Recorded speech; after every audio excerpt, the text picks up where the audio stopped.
이 말을 듣고 김성태 바로 오케이, 나 불출마한다.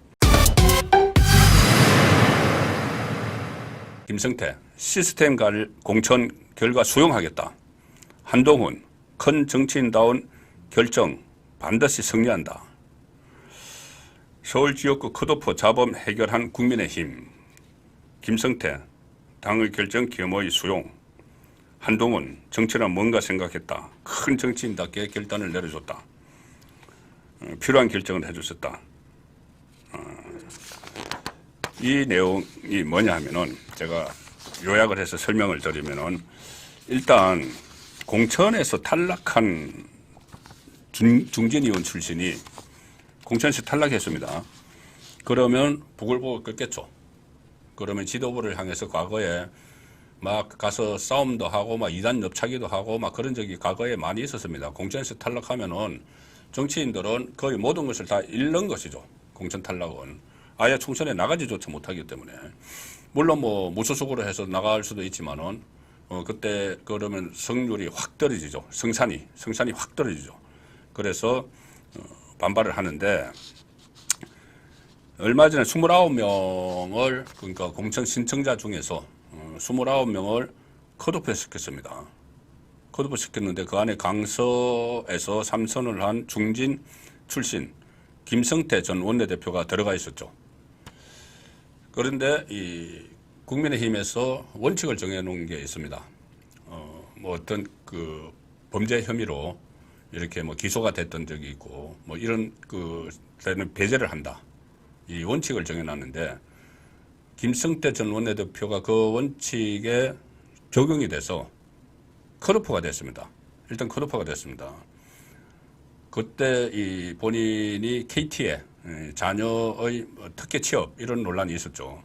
그것 때문에 기소가 돼서 부분적으로 유죄를 받았는데 그때 그런데 사면 복권이 됐습니다. 그 다음에 윤석열 정부에서. 그런데도 컷오프가 돼버렸죠. 당연히 김성태 반발을 하죠. 반발을 해서 기자회견을 열어서 이 윤석열 대통령과 가까운 박성민 그리고 그 공천관리위원인 이철규 이 사람들을 막 공격을 맹비난을 했습니다. 심지어 이 박성민 위원을 향해서는 시중에 놔두는 그런 소문들 3천개억대 출신 조폭 이런 이야기까지 막 하면서 막 비난을 했습니다.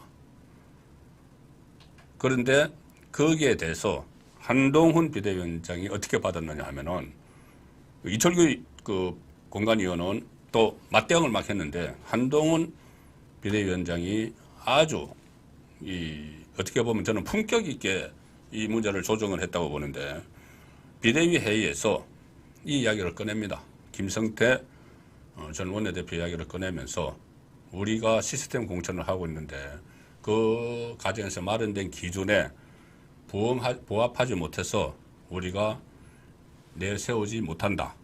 그러니까 공천을 주지는 못한다. 그런데 다만 김성태 전 원내대표는 당과 우리나라 민주주의를 위해서 큰 공을 세웠다.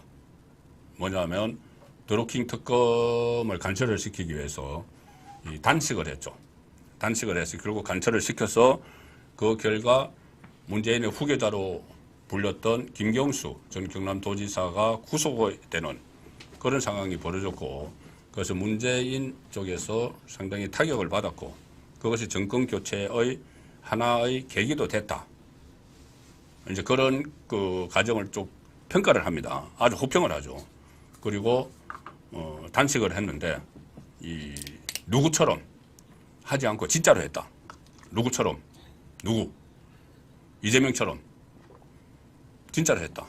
그런데 사실 김성태 전 원내대표는 저도 개인적으로 자주 취재를 하는데 얼마 전에 만났을 때도 여전히 그때 단식 후유증이 있습니다. 아직까지도. 그 진짜 제대로 하면은 진짜 몸이 상하죠. 자, 그래서 그렇게 아주 훌륭하신 분이고 민주주의와 당을 위해서 많은 일을 하셨지만 시스템 공천을 위해서 어쩔 수 없다. 깊은 양해 바란다. 이 말을 듣고 김성태 바로 오케이, 나 불출마한다. 그 정도 나를 인정해주면 불출마한다. 그 한동훈 그 비대위원장이 총선 승리를 위해서 미라리 대달라 했는데 나 그걸 그렇게 하겠다. 불출마하고 총선 승리를 하는데 돕겠다. 그리고 그렇게 말씀해 주신 비대위원장 한동훈에게 심심한 감사를 표한다. 아름다운 마무리죠.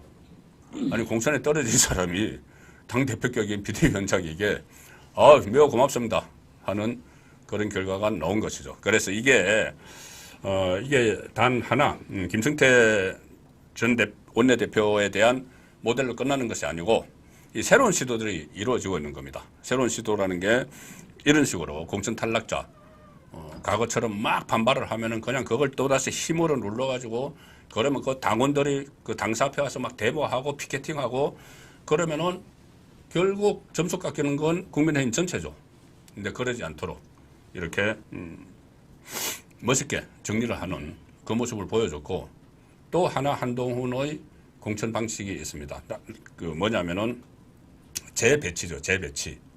가령 경남지사를 지낸 김태호를 경남 안에 있는 다른 곳으로 재배치하고 서병수 부산시장을 지낸 의원을 부산의 다른 곳으로 재배치하고 중진 조혜진을 또 김해로 보내고 이렇게 해서 다시 한번 기회를 주는 어차피 공천이 어렵죠.